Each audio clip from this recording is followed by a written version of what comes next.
both of them now running into each other again, it's a beautiful thing.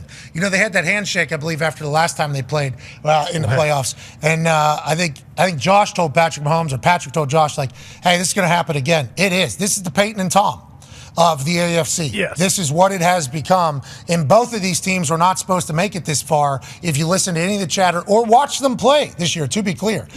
Week 14, December 10th, 2023. The Buffalo Bills, who had lost 3 of their last 4, rolled into Arrowhead Stadium to take on the Chiefs. It was a back-and-forth game, and Patrick Mahomes got the ball back down by 3 with 1:50 to go. Soon came arguably the most infamous play of the regular season, the Kadarius Toney offsides. The Bills would go on to win the game, and they haven't lost since. Now, the two teams will face off in Buffalo this weekend in what could potentially be the game of the year, except this time, the Chiefs are looking for revenge.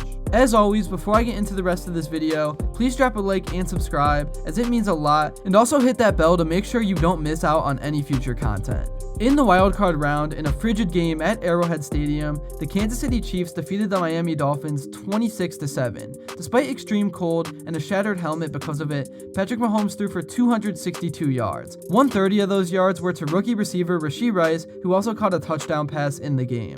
Isaiah Pacheco was also able to run for 89 yards and a touchdown. On the other side of the ball, the Chiefs defense pressured Tua, limiting the Dolphins' dynamic offense, including ex-Chief Tyreek Hill. The Chiefs also got a big boost from special teams and their kicker Harrison Butker, who made 4 field goals. The Dolphins, struggling on offense, have not won at Arrowhead Stadium since 2011 and haven't won a playoff game since 2000. As for the Chiefs, they get a win in what was their 15th straight home playoff game, excluding the Super Bowls. So traveling on the road in the playoffs is not something they are too familiar with. It will be a weird feeling for this team, but the good thing for Reid and the Chiefs is that they've learned to win ugly this year. This year has been a lot different than past years in the Mahomes and Reid era in Kansas City. There have been question marks surrounding this team for nearly 3/4 of the season. A lot of those questions have been asked because of the inconsistent wide receiver play from their mostly young core. They've had a total of 38 drops this season, 25 of which have come from the wide receivers, which is the most by a receiving core since 2012. A few of these drops have directly costed the Chiefs a couple of wins. There has also been some drama and controversy surrounding all-pro tight end Travis Kelce this year. We all know about how he is dating Taylor Swift now, and there are many questions if his head is truly with the Chiefs.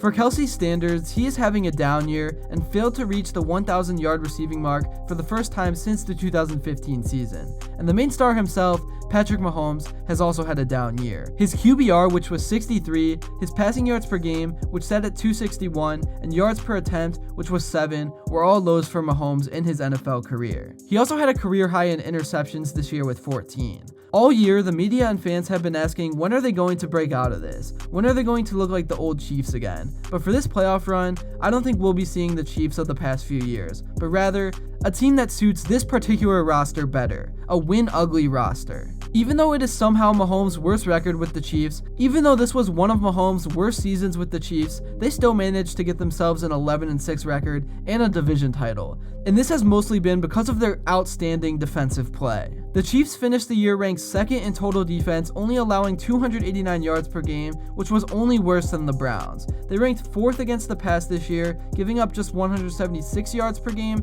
through the air, and were in the middle of the pack when it came to rush defense, giving up about 111 rush yards per game.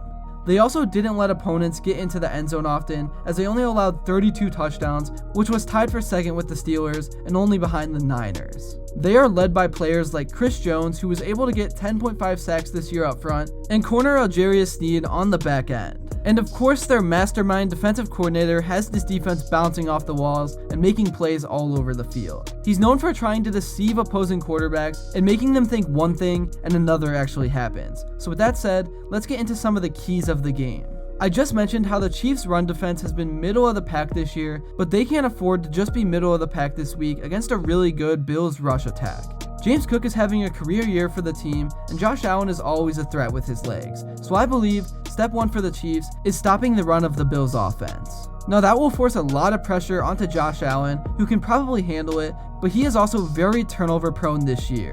And I think the Chiefs find a way to force at least one turnover from Allen and get some quick momentum and splash on the field. If the Chiefs defense can find a way to slow down the run and force a couple turnovers, they should have a great chance at pulling off the upset in a hostile environment.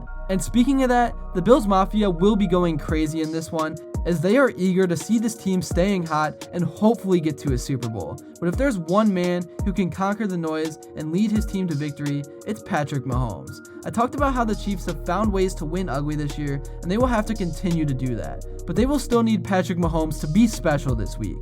Mahomes is going to have a couple of tricks up his sleeve for a victory in this one. Travis Kelce is going to have to be his old self as well, and make sure that Mahomes can always rely on his safety blanket. He may even have to pull off another crazy lateral play that hopefully counts this time. Isaiah Pacheco in the run game will also have to set the tone in this one. It's a tale as old as time in the playoffs, especially on the road. A good run game and a good defense wins championships. The Chiefs will have to win the line of scrimmage in this game and hope for a few big nasty runs from Pacheco to win that time of possession battle and control the game. Lastly, the Chiefs role players will have to step up. Like last week, the Chiefs will need another big game from Rashee Rice. They can't afford mistakes and drops from their receivers at this time of year. This season, the Chiefs have lost 5 games by 1 score, which just seems unheard of in the Mahomes era. And in 4 of those games, they've had the ball with a chance to tie or win the game. But I have a feeling that it will be different this time around. This team just knows how to get it done in the playoffs and get things going when they need to the most. So I'll end this video by saying the Bills better get a big lead late in the game and not give Mahomes a chance to go win the game like they did back in week 14. Because this time, it'll be the Chiefs who send the Bills packing their bags for vacation. That's really all I have to say for this video. Thank you all so much if you made it to this point, and if you enjoyed and haven't yet, make sure to drop a like and subscribe because your support truly means the world. And until next time, I will see you all later.